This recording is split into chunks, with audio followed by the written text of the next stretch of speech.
Hey you guys, welcome back to my channel. If you are just joining us, I'm Ashley. I'm actually on a keto 365-day challenge journey, whatever you want to call it. I started out with a 30-day challenge and it quickly moved up to a 365-day challenge. And I have gone through all of the motions. I've been on keto for almost 2 years in July actually. And I have since moved into water fasting.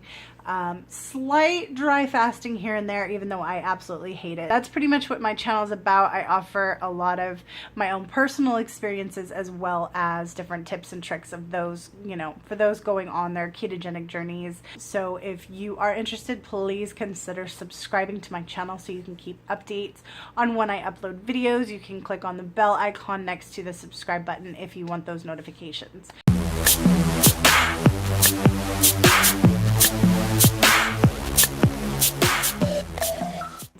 So quickly, today I was actually asked by one of my group members. I have a Facebook beginners group for keto called the Keto Saga Begins. I'll post a link for that down below. But I was talking to one of my members and her doctor actually wants her to go on a fast.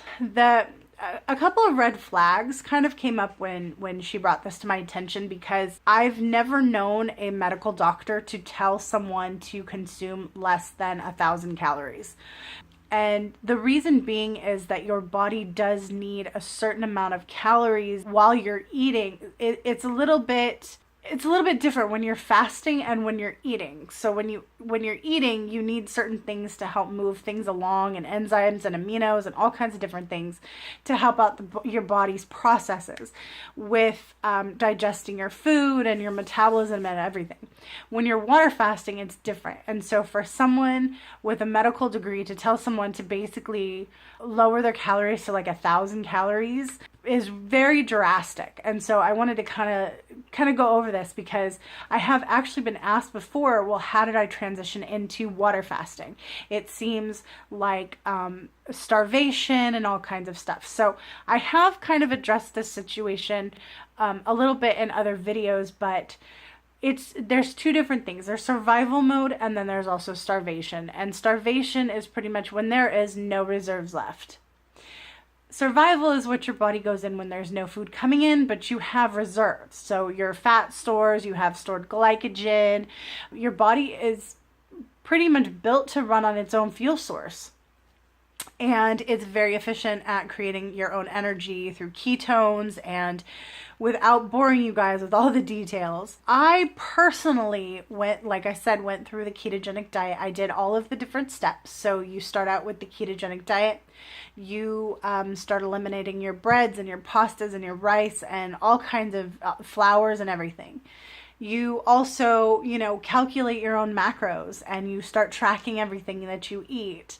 And then you transition into what's called intermittent fasting. I have a video on that if you want to check it out if you're a newbie.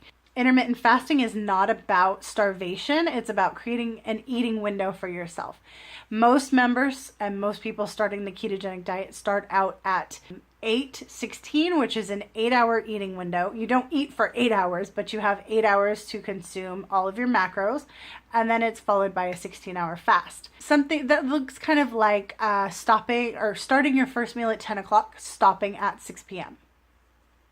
There you go. Then you don't eat again until 10 o'clock the next morning. That would be a 16-hour fast. When you're done with going through the fat adaptation phase, when you first start the ketogenic diet, which is about 6 weeks, you can transition into the fasting part of it a lot better than if you were just to jump straight into the fasting. So you want to be able to get your body ultimately to where it's not hungry in between meals. And that's really where the intermittent fasting comes in, and the extra fat. And so it's really recommended when you first start keto to have that 70% fat. And those are avocados and olives and pecans, almonds, healthy oils, that type of thing, so that it satiates you and you are actually okay to go from one meal to the next. Now, as you go on this 8:16, you're going to start pushing that number a little bit, okay? So then you're going to have your first meal at 10, And say in a couple of weeks, you're going to actually have your last meal at 5 o'clock. So you're going to do a 7-hour eating window, and you're going to do a 17-hour fast. And you're going to build this up gradually until you're like a 123. And so personally what I did, by the time you get to a 123, you're going to be at OMAD, and OMAD is 1 meal a day. Now, when I was doing my OMAD, I was consistently eating at least 1,400 calories. And the way that you do that is you build your plates on gigantic plates of greens. So we're talking a lot of your leafy vegetables. I never really went for the cruciferous veggies like the zucchini and the broccoli and the cauliflower, but that was a personal choice. On keto, you definitely want the vegetables because you want all of the greens to help flush out all the fat, and you need those minerals and vitamins and everything that comes with the dark leafy greens. So once you do that, you can add, big, huge platefuls of dark leafy greens. You can add in your protein, so your chicken, your beef, you can do fish. That's really up to you.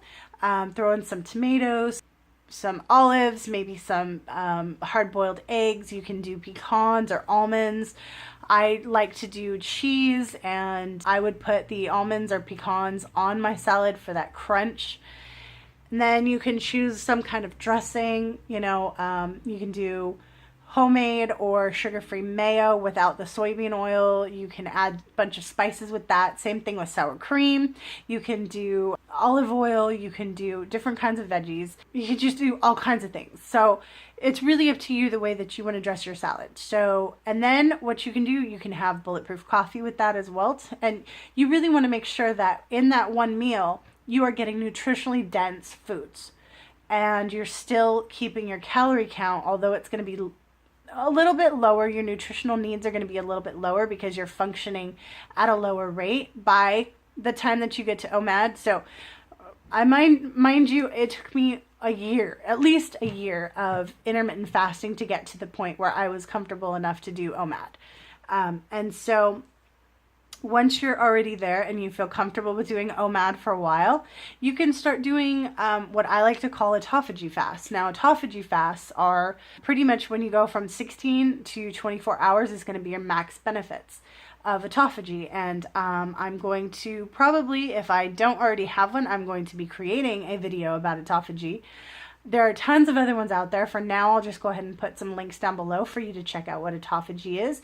Think of it as your body's recycling center.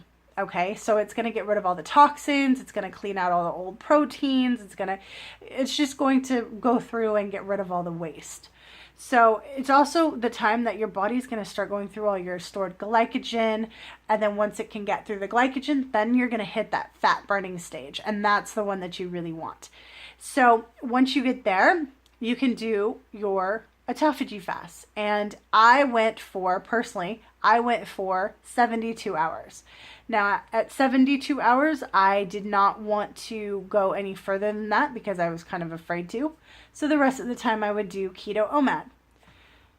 So I did this for a while, and then I just really wanted to kick it up a notch, and I found a healthy alternative, which is mostly about water fasting. And so I thought I'd give it a try, and I did a 5-day water fast, which you guys can see. I'll put one of the cards probably here, and you guys can check out my very first water fast.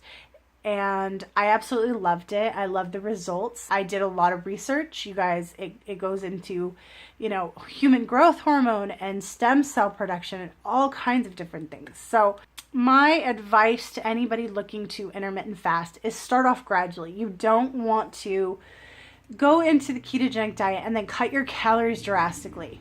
It's not a very good idea.